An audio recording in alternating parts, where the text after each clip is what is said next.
आज की क्लास में हम लोग पढ़ने वाले हैं क्लास 12th का रिलेशन एंड फंक्शन का एक टॉपिक, जिसे composition of function and invertible function अर्थात फलनों का संयोजन तथा व्युत्क्रमीय फलन, इसके बारे में हम लोग अध्ययन करेंगे। तो इसमें सबसे पहला जो टॉपिक है उसके बारे में हम लोग कुछ जानते हैं। तो पहला टॉपिक है composition of function.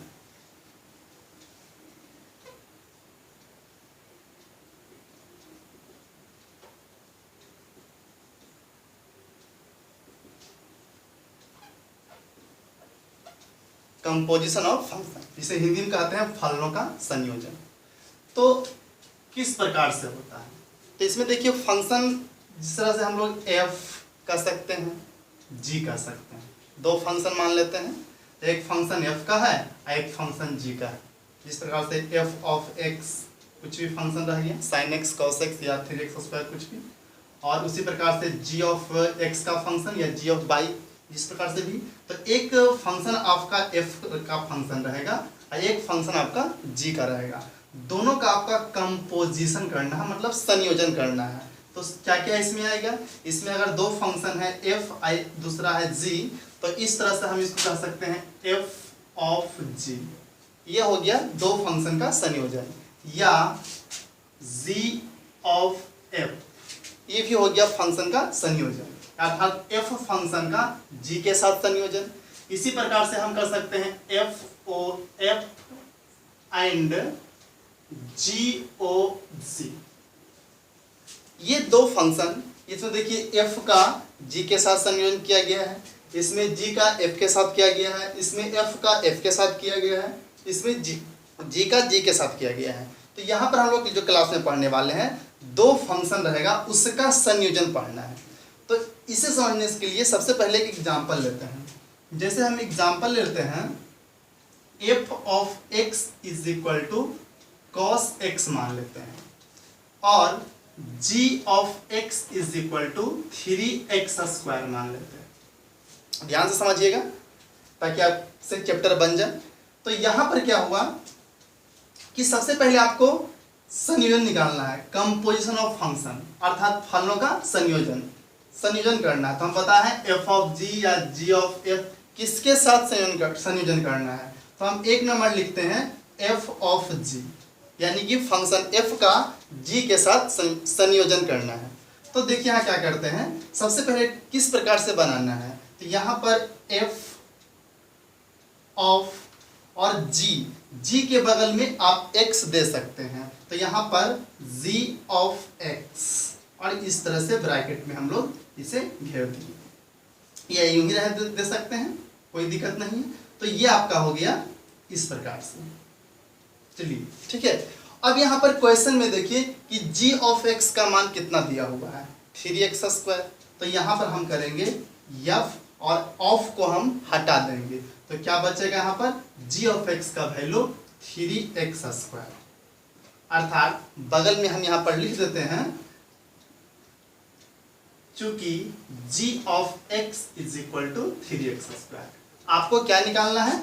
f of g, ठीक है, फॉग निकालना है। तो यहाँ पर क्या हुआ, जिस प्रकार से आप 9 क्लास 10 क्लास में पढ़ते आ रहे हैं, इसको क्या पढ़ते हैं आप लोग? f ऑफ x, तो o फॉर ऑफ, ठीक है, यहाँ पर लिख दिया गया है। और आप इसको इस प्रकार से लिखिए या इसको इस प्रकार से लिखिए, बात बराबर है, f ऑफ x। तो इससे कोई दिक्कत नहीं है। तो इसलिए यहाँ पर देखिए ब्रैकेट लग गया। इसे ही बोल रहे थे f of g of x, यहाँ भी बोलेंगे f ऑफ 3 इंटू x², चूंकि यहाँ पर g ऑफ x का वैल्यू जो प्रश्न में दिया हुआ है 3x²। अब यहाँ पर एक बात को और ले चलते हैं, यहाँ पर आगे। अब यहाँ फंक्शन देखना है किसका है। यह फंक्शन जो लिखा हुआ है ये f का है कि g का है? तो यहाँ फंक्शन f का है। तो हम यहाँ पर लिखेंगे, चूंकि f of x is equal to cos x, ये प्रश्न में दिया हुआ है, चूंकि f of x equal to cos x। अगर यहाँ g होता तो g वाला लिखते, यहाँ f है इसलिए f का लिखें। अब आपको पता है कि f ऑफ x का मान cos x है, तो हम अगर देन, ठीक है, तो f ऑफ 3x² अर्थात जहां पर x है वहां पर 3x² होगा, तो क्या वैल्यू होगा, तो यहाँ पर हो जाएगा cos और x के स्थान पर क्या हो जाएगा 3x², क्या हो जाएगा 3x²। ठीक है, अब यहाँ पर देखिए आप लोग, जिस प्रकार से अगर मान लीजिए यहाँ पर f ऑफ x का मान cos x दिया हुआ है, आपसे पूछ दिया जाए f ऑफ 2 का मान, तो आप बोलेंगे ना, तो f cos x के स्थान पर 2, या पूछ दिया जाए f ऑफ यहाँ पर कह दिया जाए π/3, तो आप लिखेंगे cos और x का मान पर π/3, मतलब जैसे जैसे हम यहाँ पर x का मान चेंज करेंगे आप यहाँ भी चेंज कर देंगे। तो उसी प्रकार से यहाँ पर लिखा गया है कि f ऑफ x का मान अगर cos x है तो f ऑफ 3x² का मान कितना होगा, तो जहाँ पर x है उसके स्थान पर हम लोग 3x² दे दिए। अर्थात ये किसका वैल्यू आया, पूरे वैल्यू आया f ऑफ g का वैल्यू आया cos 3x², ये आंसर होगा। क्लियर। अब यहाँ पर क्या है और हम निकाल सकते हैं, जैसे कि जिस तरह से हम लोग फॉग निकालें इस तरह से GOF भी निकाल सकते हैं। तो देखिए GOF को भी निकाल देते हैं, तो यहाँ पर सेकेंड नंबर आप लोग को निकालते हैं GOF। क्लियर। तो GOF कैसे, ये कंपोजिशन फंक्शन, दो फंक्शन को हम कंपोजिशन कर रहे हैं, मतलब संयोजन कर रहे हैं। तो यहाँ पर देखिए सबसे पहले हम लोग क्या सॉल्व करेंगे, g यहाँ पर इस प्रकार से छोड़ देंगे और जिसे ब्रैकेट में लिख देंगे f, यहाँ पर x फंक्शन लगा सकते हैं। कहीं कहीं किताब में यहाँ पर x दे भी देता है और कहीं कहीं नहीं भी देता है, तो उससे कोई अंतर नहीं, दे दिया तो ठीक है f ऑफ x हो गया, नहीं दिया तो लगा दीजिए। चलिए तो यहाँ पर देखते हैं, तो आप क्वेश्चन में देखिए कि f ऑफ x इस बार है पहली बार, तो f ऑफ x का वैल्यू कितना है, यहाँ क्वेश्चन में देखिए cos x है, तो हम यहाँ पर क्या कर देंगे g ऑफ को हम हटा के ब्रैकेट दे देंगे और f ऑफ x का मान कितना दिया हुआ है cos x दिया हुआ है। अब आपका आ गया g ऑफ cos x। तो अब यहाँ पर क्या हो गया कि हम लोग लिखेंगे, चूंकि अब यहाँ पर g का फंक्शन है तो हम लिखेंगे g ऑफ x, यहाँ लिखा हुआ है g of x is equal to 3x²। जिस प्रकार से हम लोग यहाँ लिखे थे, यहाँ पर f का फंक्शन बचा था तो हम लोग चूंकि f of x equal to cos x जो प्रश्न में दिया हुआ था, यहाँ पर g का फंक्शन बचा हुआ है तो हम लोग g of x equal to 3x² लिख दिए। अब यहाँ पर क्या होगा, तो आपको लिखा हुआ है g of x equal to 3x², आपको निकालना क्या है ये प्रश्न, g ऑफ cos x, तो g ऑफ cos x निकालना है। तो देखिए x है तो 3x² है, अब x के स्थान पर cos x आ गया है, तो आपको कुछ नहीं करना है, 3 और जहां पर x है वहां पर cos देना है, तो cos x हो गया, और स्क्वायर है तो हमें स्क्वायर देना पड़ जाएगा। ठीक है, अतः इसका जो वैल्यू हो जाएगा 3 cos स्क्वायर x, यह मान किसका हुआ, तो यह GOF का मान हुआ 3 cos स्क्वायर x, ये हुआ कंपोजिशन फंक्शन। एक और देख लेते हैं, इसे आप लोग नोट कर लीजिए, वीडियो को रोक लीजिए, रोकने के बाद इसे नोट कर लीजिए। चलिए आगे देखते हैं, तो आगे एक और हम देख लेते हैं, तीसरा आपका FOF लिखा हुआ है, तो यहाँ पर हम उसी प्रकार से बनाएंगे f ऑफ, यहाँ पर f ऑफ x दे देंगे सबसे पहले। क्लियर। अब यहाँ पर आगे बढ़ेंगे तो f यहाँ पर ब्रैकेट ऑफ लगा देंगे, f ऑफ x, प्रश्न में f ऑफ x का मान कितना दिया हुआ है cos x दिया हुआ है, यहाँ पर हम लोग cos x लिख दिए। क्लियर। अब यहाँ पर देखिए फंक्शन किसका बचा है, यहाँ देखिए g का फंक्शन बचा था, यहाँ पर f का फंक्शन है, इसलिए हम लोग f का फंक्शन लिखेंगे, तो हम यहाँ पर यही चीज को उतारना पड़ेगा, चूंकि f of x equal to cos x। ठीक है, अब यहाँ पर हम लोग लिखेंगे इस वैल्यू को f ऑफ cos x, अर्थात जहां पर x वहां पर cos x आ गया है, तो जहां पर x वहां पर cos x, अर्थात cos into cos x, cos into cos x, ये किसका वैल्यू हो गया, ये वैल्यू f ऑफ f का हो गया cos इंटू cos x। ये दो फंक्शन को हम संयोज कर रहे हैं। चलिए यहां देख लीजिए एग्जांपल, और इसे आप लोग नोट कर सकते हैं, नोट कर लीजिए। चलिए थर्ड, ये फोर्थ आपका है GOG। इसी प्रकार से सारे क्वेश्चन को सॉल्व करना है अगर आपका कंपोजिशन फंक्शन के अंतर्गत में क्वेश्चन आ गया तो। तो यहाँ पर क्या है, सबसे पहले g ऑफ x लिखेंगे, क्लियर। अब यहाँ पर g ऑफ x का वैल्यू कितना दिया हुआ है, तो g ऑफ x का वैल्यू 3x² दिया हुआ है। अब यहाँ पर फंक्शन किसका है, g का ही फंक्शन है, तो लिखेंगे चूंकि g of x is equal to 3x²। अब इसका वैल्यू हम लोग को निकालना है, यहाँ लिखेंगे g ऑफ 3x², मतलब जहां पर x वहां पर आ गया है 3x², तो जहां पर x है वहां पर देंगे, इस वैल्यू को देंगे। ध्यान से दीजिएगा, यहाँ पर बराबर देंगे, यहाँ पर 3 देंगे, और यहाँ x होते यहाँ x था, यहाँ पर x का स्थान पर 3x² है, तो हम लोग क्या करेंगे, जहां पर x है वहां पर 3x² देंगे। तो हम पहले इस तरह से लिखेंगे और x का स्थान पर 3x², ये x का स्थान पर हो गया। अब पहले से स्क्वायर दिया हुआ तो यहाँ पर स्क्वायर, तो कितना हो जाएगा, यहाँ तो 3 हो गया, ये स्क्वायर इस पर भी, तो 3 का स्क्वायर 9 हो जाएगा और x पर पावर 4 हो जाएगा, तो आपका हो गया 9 तिया 27 x पर पावर 4। ये किसका संयोजन हुआ, तो यह g ऑफ g का हुआ संयोजन, तो 27 x पर पावर 4 आंसर। इस प्रकार से दो फंक्शन का आप संयोजन निकाल सकते हैं। चलिए इसे वीडियो रोककर आप नोट कर लीजिए, जल्दी से, फिर आगे हम लोग पढ़ेंगे। देखिए यहाँ क्वेश्चन क्या कहता है, f of x equal to x² - 1 and g of x equal to 2x + 3। तो आपका क्वेश्चन में ये सब पूछा हुआ रहेगा कि इसमें f ऑफ g निकालें, g ऑफ f निकालें।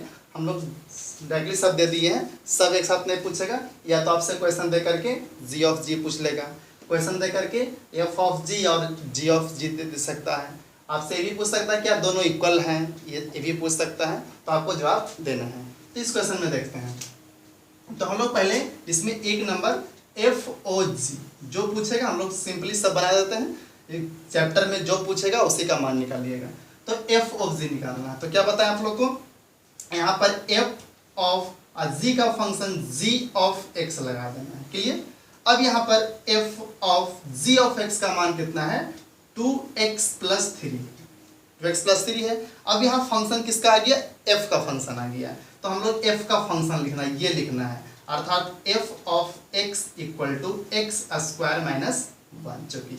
अब यहाँ पर क्या करना है कि इस वैल्यू को यहाँ पर पुट करना है, तो नीचे में लिखेंगे f ऑफ 2x + 3 लिखेंगे, ठीक है।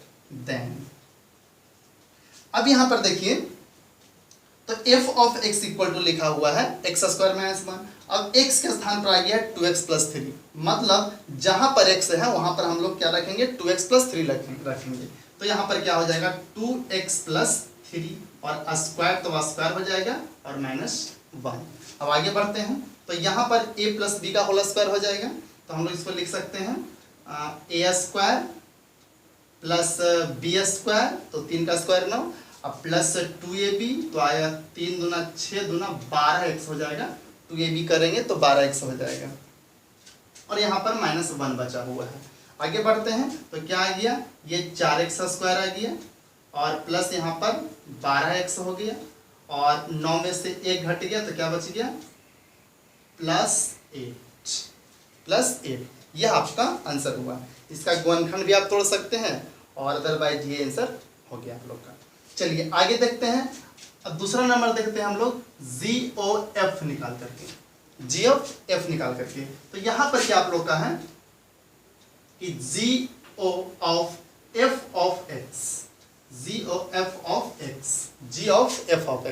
तो f ऑफ x का मान कितना दिया हुआ है, ये x² - 1 दिया हुआ है, तो हम लिखेंगे g ऑफ, और f ऑफ x के स्थान पर x² - 1।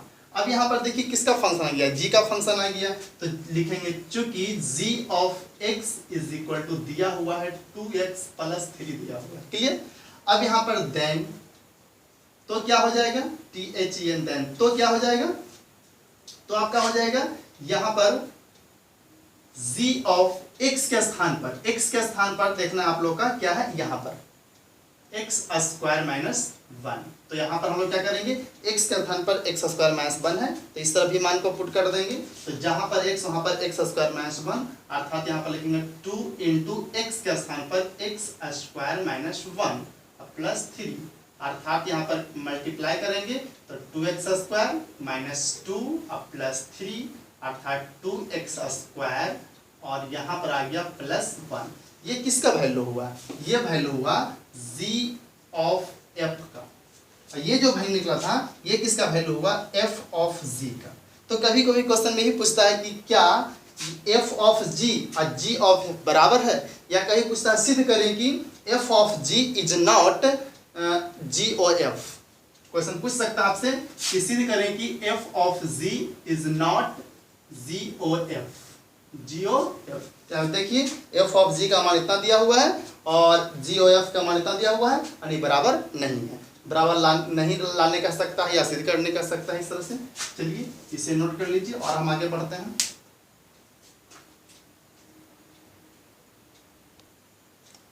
यहां पर देखिए लिखा हुआ है f फंक्शन जो है यह 2, 3, 4, 5 से यह संबंध 3, 4, 5, 9 के बना रहा है।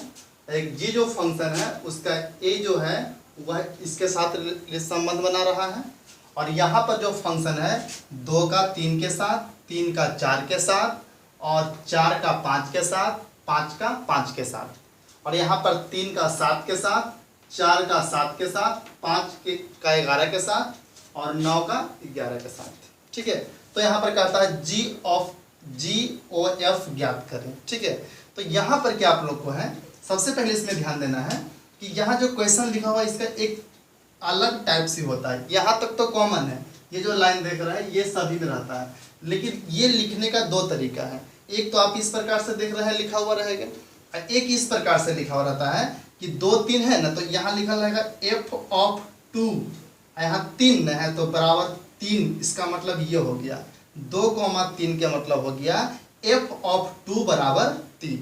उसी प्रकार से 3,4 का मतलब हो गया, यहाँ ये तो कॉमन शब्द है, ये तो संबंध बना हुआ है, यहाँ पर देखना है नीचे। तो 2,3 का मतलब हुआ कि f ऑफ 2 का मान 3 है। 3,4 का मतलब क्या हुआ कि f ऑफ 3 का मान 4 है। 4,5 का मतलब क्या है? 4,5 का मतलब है f of 4 is equal to 5 है। ठीक है, उसी प्रकार से 5,5 का मतलब क्या है? तो f of 5 is equal to 5 है, यानी कि f ऑफ 4 का मान भी 5 है तो f ऑफ 5 का मान भी 5 है। तो यहाँ पर क्वेश्चन में ये दोनों को हटा करके और ये यहाँ लिख देगा f of 4 is equal to f of 5 is equal to 5, मतलब 4 का मान भी और 5 का मान भी 5 होता है। उसी प्रकार से इधर आते हैं, ये g का फंक्शन है, तो यहाँ पर हम लोग क्या क्वेश्चन इस प्रकार से लिखा हुआ है, मतलब कंडीशन दिया हुआ है। इसका मतलब ये होता है कि g, इसका मतलब तो g लिखा हुआ तो g ऑफ 3 का मान कितना हो जाएगा? तो 7 हो जाएगा। और 4,7 का मतलब क्या हो गया? g of 4 is equal to 7 हो गया। ठीक है, यहाँ हो गया। उसी प्रकार से g ऑफ 5 का मान 11 हो गया और g ऑफ 9 का मान हो गया 11।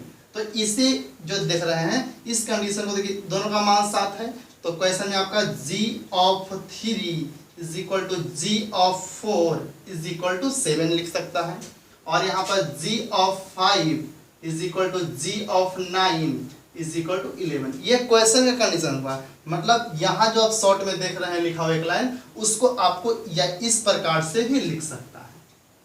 ठीक है, तो आप इस कंडीशन में हो क्वेश्चन या इस कंडीशन में हो, दोनों ही बात इक्वल होता है। f ऑफ 2 का मान 3, f ऑफ 3 का मान 4, f ऑफ 4 का मान 5, f ऑफ 5 का मान 5, यहाँ क्लियर दिया हुआ है। f ऑफ 2 का मान 3, f ऑफ 3 का मान 4 क्लियर दिया हुआ है, इससे कोई दिक्कत नहीं है। तो दोनों कंडीशन सेम है, आप ध्यान रखिएगा। क्वेश्चन का ये दो तरह से लिखने का तरीका होगा। चलिए तो हम इसको सॉल्व करते हैं, क्योंकि यहाँ पर ये तो समझ गए क्वेश्चन 2 प्रकार से लिखा जा सकता है, तो हम लोग सॉल्व करते हैं। तो यहाँ पर आपको GOF निकालना है, तो हम लोग यहाँ पर क्या लिखेंगे? GOF, और बगल में हम क्या लगाएंगे? X लगाएंगे, तो G of F of X लगा देंगे। ठीक है, G ऑफ X लगा देंगे। अब यहाँ पर देखिए G ऑफ X तो लगा दिए, लेकिन यहाँ पर क्वेश्चन X का कोई कंडीशन नहीं है। हम लोग को क्या करना है? GOF निकालना है। यानी एफ का निकालना था। यहाँ पे एक्स है नहीं तो यहाँ पर एफ का देखिए 2 है, 3 है, 4 है, 5 है। तो हमें इस बार यहाँ पर एक्स नहीं लगाना है, क्या लगाना है, शुरू से पहले 2 लिखना है। तो हम यहाँ लिखेंगे 2, क्लियर, क्योंकि एफ का फंक्शन, तो एफ देखिए कहाँ पर, यहाँ पर दिया हुआ है। तो एफ का मान क्या क्या है, 2 है, 3 है, 4 है, 5 है, क्लियर। और इस प्रकार से तो अब आगे बढ़ जाते हैं। ये तो आपका क्वेश्चन सॉल्व करना था। तो सबसे पहले हम यहाँ पर लिखें 2, यानी कि ये 2 लिख दिए। अब यहाँ पर जी ऑफ एफ ऑफ 2 का मान, तो एफ ऑफ 2 का मान, तो एफ ऑफ 2, जी ऑफ 2 नहीं, एफ ऑफ 2।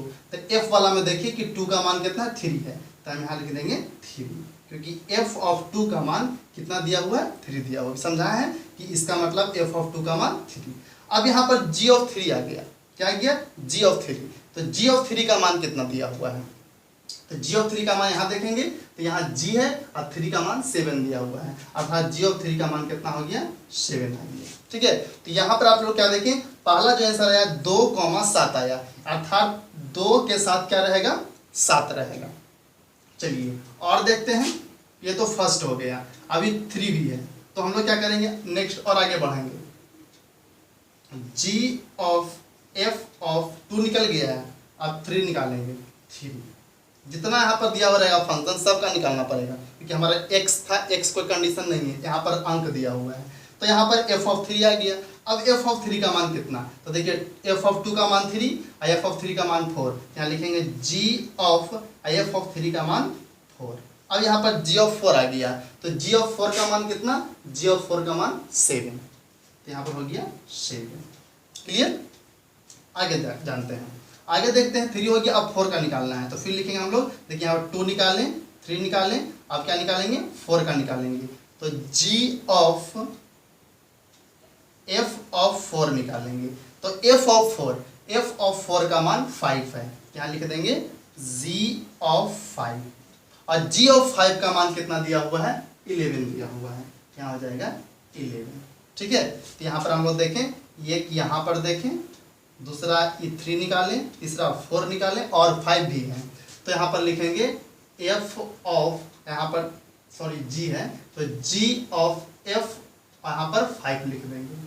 तो यहाँ पर g ऑफ f ऑफ 5 का मान, तो f ऑफ 5 का मान 5 ही है, तो यहाँ 5 लिख देंगे। और यहाँ पर g ऑफ 5, तो g ऑफ 5 का मान देखिए कितना दिया हुआ है, 11। इसका मान कितना हो गया, 11। तो आंसर को लिखना कैसे है, क्योंकि आपको गॉफ का मान निकालना है। तो आपका यहाँ भी आंसर हुआ, यहाँ भी आंसर हुआ, यहाँ भी आंसर हुआ, यहाँ भी आंसर हुआ। तो लिखना कैसे है, तो हम यहाँ लिखेंगे f ऑफ g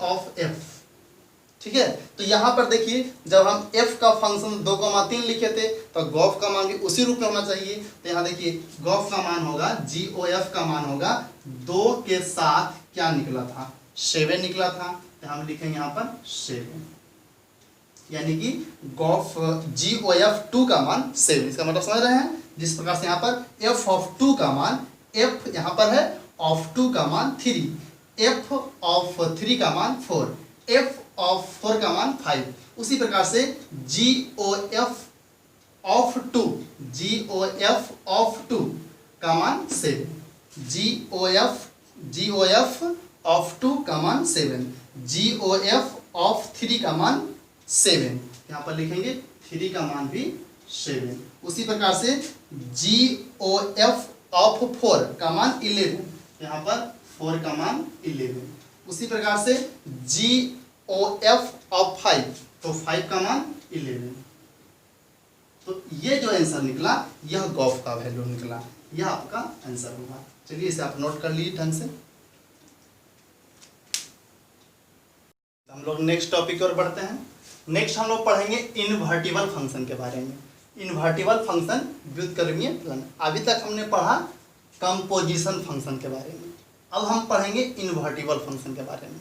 तो इन्वर्टिबल फंक्शन किसे कहते हैं, तो अगर आप इस वीडियो को पहली बार देख रहे हैं तो सबसे पहले पार्ट 1, पार्ट 2, पार्ट 3 वो तीनों को देख लीजिए, उसके बाद इसको देखिए तो आपको बेहतर समझ में आएगा, अन्यथा समझ में नहीं आएगा। क्लियर। तो पहले आप पार्ट 1, पार्ट 2, पार्ट 3 देखें, उसके बाद इस वीडियो को देखें।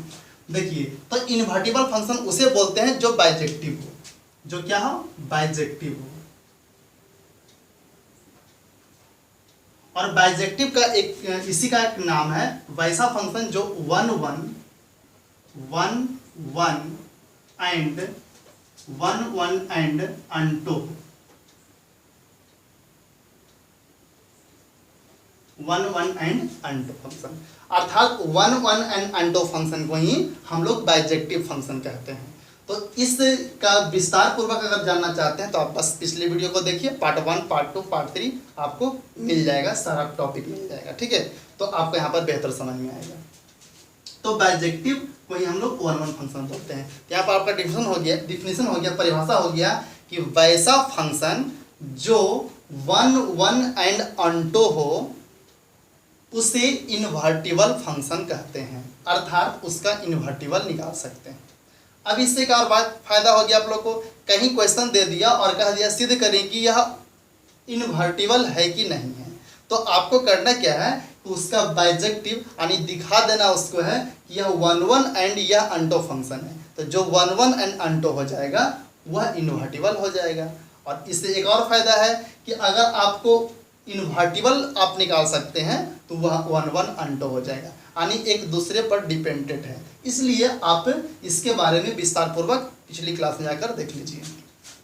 चलिए तो हम आगे जानते हैं। तो हम समझ गए हम लोग वैसा फंक्शन जो 1 1 एंड अनटो हो उसी को बाइजेक्टिव बोलते हैं और उसे हम लोग इन्वर्टिबल फंक्शन कहते हैं। यहाँ पर एक बात याद रखिएगा कि GOF is equal to invertible of x और यहाँ पर f of z is equal to invertible of y। ऐसे कहीं पर लिखा हुआ रहेगा तो ix का मतलब इन्वर्टिबल ऑफ x और f ऑफ इसका i ऑफ y का मतलब इन्वर्टिबल ऑफ y। तो इस प्रकार से ये जो फंक्शन f जो फंक्शन है g का व्युत्क्रम है, इसका मतलब ये हो गया और हम इसके बारे में जानेंगे आगे। तो देखिए, तो यहाँ पर सबसे पहले हम जानते हैं कि व्युत्क्रम हम लोग निकालेंगे कैसे, यानी किसी फंक्शन का प्रतिलोम कैसे निकालेंगे। चलिए तो एग्जाम्पल के थ्रू हम देखते हैं यहाँ पर। तो एक एग्जाम्पल लेते हैं, एक फंक्शन लेते हैं और इसका देते हैं इस प्रकार से 2, 3 5, 3 5 6, 2 और 7, 4 ये एक हम ले लिए हैं फंक्शन। अब यहाँ पर क्या है कि हम देख इसका प्रतिलोम निकालते हैं। तो प्रतिलोम को हम लोग f पर पावर -1 से इंडिकेट करते हैं। तो प्रतिलोम निकालने से पहले जानना है कि इसका प्रतिलोम संभव है कि नहीं, यानी ये फंक्शन का प्रतिलोम निकाल सकते हैं कि नहीं।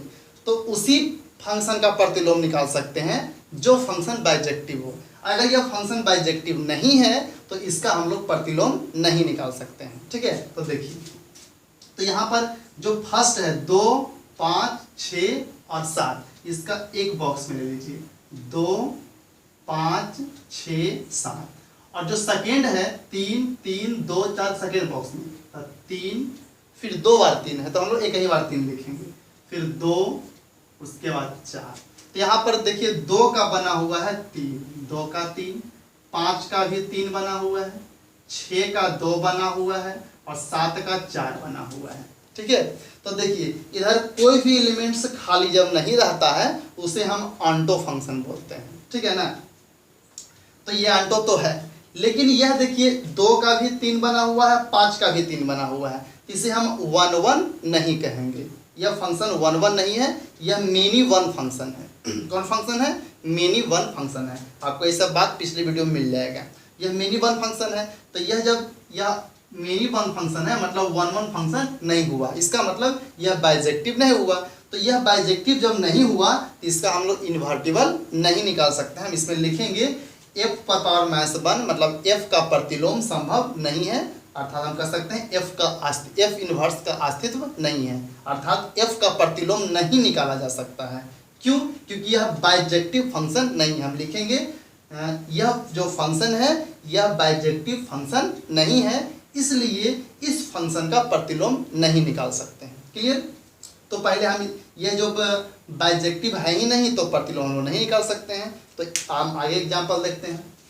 और दूसरी बात, इतने सारे बॉक्स बनाने की कोई आवश्यकता नहीं है। आपको देखना है कि जो ई वाला पार्ट्स है, सेकेंड जो पार्ट्स है 3 3 2 4, सेकेंड पार्ट्स कहीं डबल तो नहीं है, अगर डबल है तो उसका इन्वर्टिबल संभव नहीं है। आपको इस तरह से बना के बॉक्स चेक करने की आवश्यकता नहीं है। यहाँ देखिए 2 का 3 बना हुआ, 5 का भी 3 बना हुआ है, मतलब जो लास्ट पार्ट है इसको एक्स ई बाई, तो जो लास्ट पार्ट से है अगर वहाँ पर कोई डबल अंक है, डबल अंक मतलब देखिए 2 3 यहाँ भी है 3 यहाँ भी है, इस प्रकार से अगर 2 यहाँ भी है 2 कहीं और भी रहता, मतलब लास्ट में 4 यहाँ लास्ट 4 में रहता, तो इसका इन्वर्टिबल संभव नहीं है। तो आप देख के बता सकते हैं इसका इन्वर्टिबल संभव नहीं है, ठीक है, इतनी आवश्यकता नहीं है। तो यहाँ पर संभव नहीं तो हम लोग नहीं बनाए, लेकिन जिसका संभव होगा तो उसका बनाएंगे कैसे वो हम लोग देखते हैं। चलिए तो यहाँ पर देखिए एक एग्जांपल हम और लेते हैं, 2,4 3,5 6,7 और 1,5 1,3, ठीक है। तो देखिए यहां पर आपका जो फर्स्ट है उसको एक बॉक्स में रखिए 2 3 6 1, क्लियर, और सेकेंड बॉक्स है 4 5 7 3, तो 2 का बना हुआ है 4, 3 का बना हुआ है 5, 6 का बना हुआ है 7, 1 का बना हुआ है 3। तो देखिए इधर बॉक्स पूरा कोई भी एलिमेंट्स खाली नहीं हुआ है, इसलिए 1 फंक्शन हो, सॉरी अंटो फंक्शन हो जाएगा। और एक एलिमेंट्स का एक इमेज है, एक एलिमेंट्स का एक ही इमेज है, इसलिए यह 1 हो जाएगा। तो यह 1 भी है और अंटो भी है, तो इसी को हम लोग बोलते हैं बाइजेक्टिव। अतः यह बाइजेक्टिव फंक्शन है। तो जब बाइजेक्टिव फंक्शन है तो इसका प्रतिलोम हम लोग निकाल सकते हैं। तो देखते हैं कैसे निकालते हैं। तो इतना बॉक्स बनाने की कोई आवश्यकता नहीं है, आपको केवल देखना है इस क्वेश्चन में कि ये जो है जो लास्ट है 4 5 7 3, कोई डबल तो नहीं हो, जैसे 4 है कहीं और 4 तो नहीं, लास्ट में शुरू में नहीं देखना है, शुरू में आपको नहीं देखना है, शुरू में आपको नहीं देखना है, लास्ट में देखना है, लास्ट में 4 5 7 3, ठीक है, डबल नहीं होना चाहिए।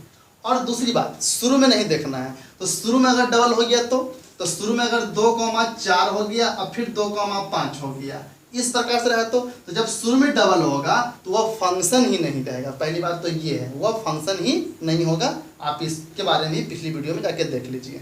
शुरू में डबल हो ही नहीं सकता, कोई क्वेश्चन में नहीं होगा। अगर रहता है तो प्रतिलोम तो दूर गया, 1 तो बाइजेक्टिव तो दूर गया, आपका वह फंक्शन ही नहीं होगा। चलिए तो यहाँ पर हम प्रतिलोम कैसे निकालेंगे, अर्थात f पर पावर -1 कैसे निकालेंगे।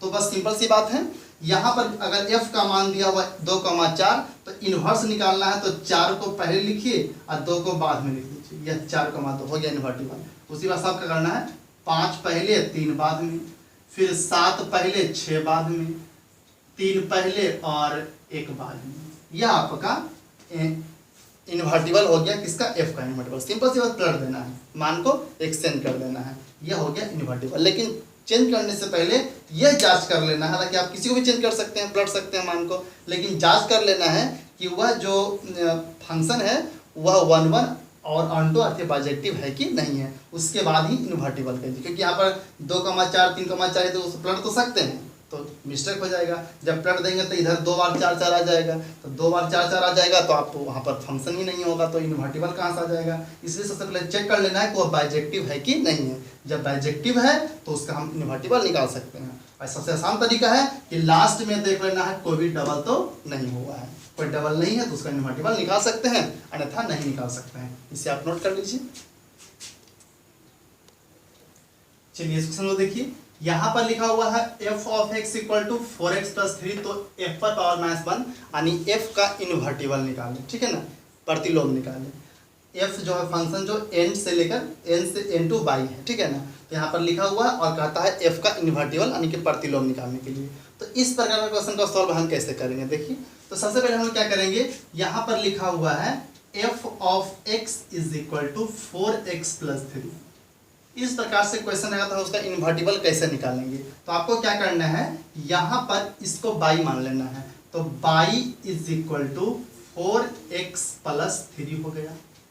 अब ये जो आएगा 3 इस तरफ आ जाएगा, तो y - 3 बराबर 4x हो जाएगा। अब यहाँ पर x का वैल्यू कितना, तो ये भागा में आ जाएगा, तब y - 3 बराबर y - 3/4 बराबर x हो गया।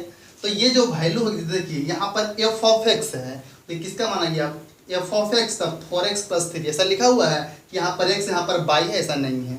तो अगर यहाँ पर बाई माइनस 3/4 बराबर x है, इसे हम क्या लिख सकते हैं? जिस प्रकार से देखिए यहाँ पर एफ ऑफ एक्स को आप क्या लिखें? बाई लिखें। तो बाई बराबर क्या हो गया? 4x plus 3। तो आप यहाँ पर गौर से देखिए, यहाँ पर बाई था अब बराबर 4x प्लस 3 है, तो बाई को हम क्या लिख दिए हैं? एफ ऑफ एक्स लिख दिए हैं। यहाँ पर देखिए, यहाँ पर आपका x लिखा हुआ है, क्या लिखा हुआ है? x लिखा हुआ है, तो इसे हम f ऑफ बाई लिख सकते हैं। अतः आप इसका वैल्यू जो है f ऑफ बाई लिख दीजिए। अब बराबर आपका हो गया बाई माइनस 3/4, या g ऑफ बाई भी कर सकते हैं, g of by F of by, तो f ऑफ बाई हो गया। ठीक है, तो यह हो गया बाई माइनस 3/4। यही आपका प्रतिलोम होता है। ठीक है, अगर आपका x दिया हुआ x का मान निकालिए, वही प्रतिलोम, ऑप्शन ऑब्जेक्टिव ही होता है क्वेश्चन, ये आपका प्रतिलोम हो गया। तो ये, और इसी को हम लोग बोलते हैं f ऑफ बाई को बोलते हैं। इसे हम g ऑफ बाई भी इंडिकेट कर दो तो अपना मर्जी है, तो g ऑफ बाई इंडिकेट कर दीजिए। h ऑफ बाई कर सकते हैं, तो g ऑफ बाई। तो g ऑफ बाई क्या है? f का इन्वर्टिबल है। क्या है? इन्वर्टिबल है, अर्थात g जो है f का प्रतिलोम है। g जो है पिछली बार भी लिखे थे ix ऑफ i बाई करके। तो यहाँ पर देखिए g जो फंक्शन है f का प्रतिलोम है, अर्थात इसे हम लिख सकते हैं f पर power minus 1 is equal two by minus 3/4, ये आपका f का प्रतिलोम। तो आंसर आपका यहाँ पर आ गया था प्रतिलोम। ऑब्जेक्टिव रहेगा तो यहाँ आ गया, टिक आउट कर दीजिए, ये आपका आंसर हो गया। मतलब जो क्वेश्चन हो उसको x मान के निकाल दीजिए, आपका इन्वर्टिबल हो गया। तो ये आपका प्रतिलोम निकल गया। चलिए इसे नोट कर लीजिए, फिर हम आगे क्वेश्चन लिखते हैं। तो चलिए इस क्वेश्चन को देखते हैं। यहाँ क्वेश्चन कहता है f जो फंक्शन है n/r है और f of x equal to इतना दिया हुआ है। सिद्ध करें कि f व्युत्क्रमीय है और साथ में प्रतिलोम फलन भी ज्ञात करें। ठीक है, इसमें सिद्ध भी करना है, व्युत्क्रमीय है, और प्रतिलोम फलन भी ज्ञात करना है। चलिए इस क्वेश्चन को देखते हैं। यहाँ क्वेश्चन कहता है f जो है n/r है, n से रिलेशन बनाया हुआ है, फंक्शन r की वास्तविक संख्या है। f of x equal to लिखा हुआ 4x² प्लस 12x प्लस 15। सिद्ध करें कि f व्युत्क्रमीय है, यानी कि आपको पहले प्रूव करना है कि इन्वर्टिबल है, और जब इन्वर्टिबल है तब प्रतिलोम निकालें। ठीक है, जिसमें हम लोग एक अंक वाला क्वेश्चन दिए थे, उसमें पहले पता लगाए थे कि इसका इन्वर्टिबल है कि नहीं है, और जब बाइजेक्टिव है कि नहीं है। तो जब बाइजेक्टिव होगा तब उसका हम प्रतिलोम निकाले थे। जस्ट इस तरह का क्वेश्चन का भी पहले हम चेक करेंगे यह बाइजेक्टिव है कि नहीं है, और तब हम लोग निकालेंगे इसका प्रतिलोम। तो बाइजेक्टिव चेक करने के लिए हम लोग देखिए क्या करेंगे, इस प्रकार के क्वेश्चन में तो सॉल्व करते हैं। तो सबसे पहले देखिए यह द्विघात समीकरण के रूप में दिया हुआ है। तो f of x equal to 4x² plus 12x plus 15। पहले आप इसको गुणनखंड तोड़ना पड़ेगा। तो f of x is equal to, यहाँ पर देखिए दिखा, इसको समझ लीजिए a², ये आपका a² हो गया। यहाँ पर आइए प्लस 2a भी लिखिए, यहाँ पर 2 लिखेंगे, a लिखना है तो यहाँ पर a आपका 2x है। अब बच गया b, तो देखिए यहाँ पर 12 लिखा हुआ है, तो 2 दूना 4 हो गया, तो कितना बच गया? 3 बच गया, अर्थात a² और प्लस 2ab। अब प्लस b², तो आपका यहाँ तो 2 हो गया, ये आपका a हो गया, तो b का मान कितना हो गया? 3 हो गया, यहाँ पर b²। तो 3 का स्क्वायर कितना? 9, लेकिन है कितना लिखा हुआ? 15। तो 9 तो लिखा गया, बाकी अब कितना बचा? तो प्लस 6। क्लियर, समझ में आ रहा है?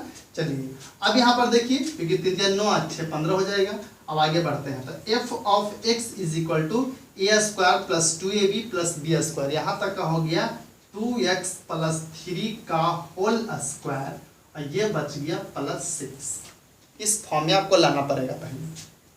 चलिए अब आपको इसका इन्वर्टिबल यानी पता करना है ये बाइजेक्टिव है कि नहीं है, क्योंकि जब बाइजेक्टिव होगा तभी इसका इन्वर्टिबल निकाल सकते हैं। चलिए तो बाइजेक्टिव हम इस प्रकार के क्वेश्चन को कैसे सॉल्व करेंगे, यहाँ देख लीजिए, पिछले क्लास में आपको नहीं समझ में आया है तो यहाँ से भी आप बाइजेक्टिव सॉल्व कर सकते हैं। चलिए तो आते हैं यहाँ पर। तो यहाँ पर आपको बाई मानना पड़ेगा, तो बाई इज इक्वल टू हो गया आपका 2x प्लस 3 का होल स्क्वायर प्लस 6। अब यह इस तरफ आएगा तो क्या हो जाएगा, y minus 6 is equal to 2x plus 3 का होल स्क्वायर अब स्क्वायर भी इस तरफ आएगा तो क्या हो जाएगा, पाई माइनस 6 रूट में हो जाएगा under root y minus 6 is equal to 2x plus 3 बचेगा। अब यहाँ पर 3 भी इस तरफ आएगा, 3 भी इस तरफ आएगा तो क्या बचेगा, under root y minus 3, under root y minus 3, और ये इस तरफ सॉरी बाई माइनस 6 इस तरफ आया तो माइनस 3 बराबर बच जाएगा आपका 2x। अब 2 भागा में आ जाएगा तो आपका आ जाएगा under root y minus 6 minus 3 upon 2 is equal to x। x का मान यह बाई का फॉर्म में है, अतः यह मान हो गया g of y is equal to under root y minus 6 और माइनस 3/2। चलिए ये तो आ गया। उसके बाद आपको यह प्रूफ करना है कि यह प्रतिलोम है कि नहीं है, प्रूफ करना है। तब इसका सॉरी व्युत्क्रमीय प्रूफ करना है, इन्वर्टिबल प्रूफ करना है। तब इन्वर्टिबल मतलब प्रतिलोम फलन निकालना है। हालांकि प्रतिलोम फलन तो आ गया, लेकिन हमको इसको प्रूफ करना आ तो गया है, लेकिन बाकी में यह प्रतिलोम संभव है इसका कि नहीं देखते हैं। चलिए तो यहाँ तक आप नोट कीजिएगा, थोड़ा सा हम आगे बढ़ते हैं। तो यहाँ पर आपका क्या आ गया, 2 स्टेप आ गया है। 2 स्टेप क्या आ गया है, यहाँ तक नोट कर लीजिएगा।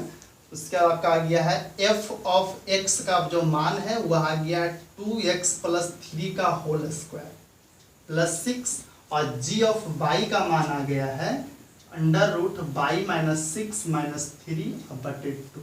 ठीक है, ये आपको प्रूफ करना है यह व्युत्क्रमीय है कि नहीं, क्योंकि प्रतिलोम भी निकालना है। चलिए तो देखिए,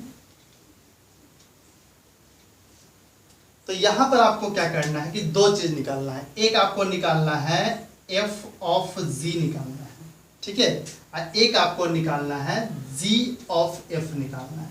2 चीज निकालना, देखते हैं। तो पहले हम कोई भी निकाल सकते हैं, कोई दिक्कत नहीं। तो f ऑफ g निकालिए। तो जब g दिए हैं तो g में आपका फंक्शन y है कि x है, उसी के साथ चेंज कीजिएगा, क्योंकि हम लोग पहले x देते आए थे। यहाँ पर देखिए x भी है और y भी है, तो देखना है कि g के बगल में क्या है, तो y है। तो आपको यहाँ पर बनाना पड़ेगा f of g of y। अब यहाँ पर करना पड़ेगा आप लोगों को f of g of y का वैल्यू कितना है, तो g ऑफ y का वैल्यू है बाई माइनस 6 और माइनस 3/2 दिया हुआ है। क्लियर। अब चूंकि f यहाँ आ गया तो f ऑफ x का मान दिया हुआ है 2x प्लस 3 का होल स्क्वायर प्लस 6 दिया हुआ है, प्लस 6 दिया हुआ है। अब हम लोग यहाँ पर क्या करेंगे कि जहाँ पर x दिया हुआ है वो उसके स्थान पर इस मान को पुट करेंगे। तो f of under root y minus 6 और माइनस 3/2। इसका मतलब क्या हो गया, जहाँ पर x है वहाँ पर इस मान को पुट करेंगे। तो ध्यान से रखिए इस मान को, यहाँ देखिए 2 है तो 2 लिख दिया हमने। अब यहाँ पर x है तो x का मान आपका लिखना पड़ेगा अंडर रूट बाई माइनस 6 और यहाँ पर माइनस 3, और ये तो गुना में हो जाएगा और बटा में 2। ठीक है, बटा में 2 आ गया। अब प्लस 3 यहाँ पर का होल स्क्वायर, अब प्लस 6 ये हो गया। चलिए आगे देखते हैं, आगे यहाँ पर लिख देते हैं। तो उसके बाद देखिए क्या होगा, ये 2 से 2 कट जाएगा, यहाँ पर होल स्क्वायर, हाँ ठीक है यहाँ पर स्क्वायर आएगा, तो ये 2 से 2 कट जाएगा। ये 2 से 2 जब कट जाएगा तो क्या क्या बचेगा, आपका बचेगा अंडर रूट बाई माइनस 6 बचेगा, और ये 2 से 2 कट गया तो प्लस 3, सॉरी यहाँ पर माइनस 3 है और अंदर में इधर बाहर में प्लस 3 है, आपका होल स्क्वायर बचेगा। अब प्लस 6 बचेगा, क्या बचेगा प्लस, ध्यान दीजिएगा यहाँ 2 से 2 कट गया, आपका बचा अंडर रूट बाई माइनस 6 और माइनस 3, अब बाहर में देखिए प्लस 3 दिया हुआ है और उसके बाहर में प्लस 6 दिया हुआ स्क्वायर के बाद, तो ये भी कट गया। तो बच गया सिर्फ इस पर अंडर रूट बाई माइनस 6 का होल स्क्वायर और प्लस 6, स्क्वायर से भी रूट कट जाएगा तो y minus 6 plus 6 is equal to कितना आया, बाई आया। यानी कि आपका जो आया f ऑफ g का जो मान आया बाई आया। इसको हम लिख सकते हैं f of g is equal to i y, पहले पढ़े हम लोग इन्वर्टिबल ऑफ बाई। अब दूसरा g ओ f भी निकालना है, चलिए इसे नोट कर लीजिए, वीडियो रोक के नोट कर लीजिए आप लोग इसको। इसको मिटाते हैं।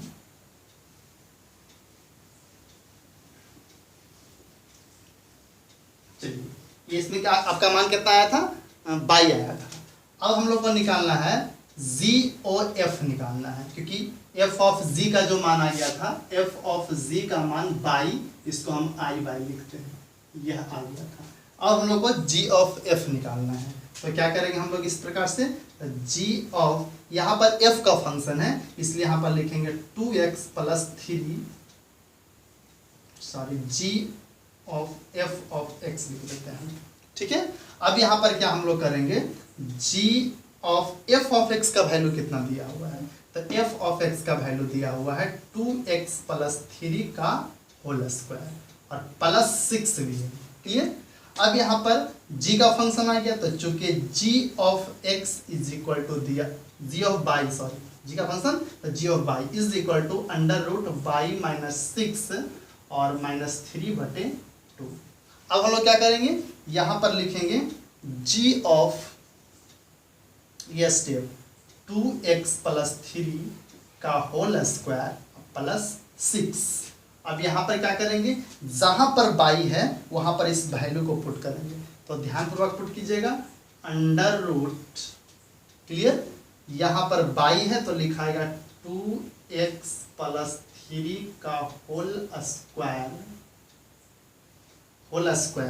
अब प्लस 6, y का वैल्यू हुआ और रूट के अंदर भी माइनस 6 है, यहाँ पर माइनस 6 और बाहर में माइनस 3 है, तो बाहर में माइनस 3 और बटा में 2 दिया हुआ है, समझ में आ गया होगा, बटा में 2 दिया हुआ है, बटा में 2 है।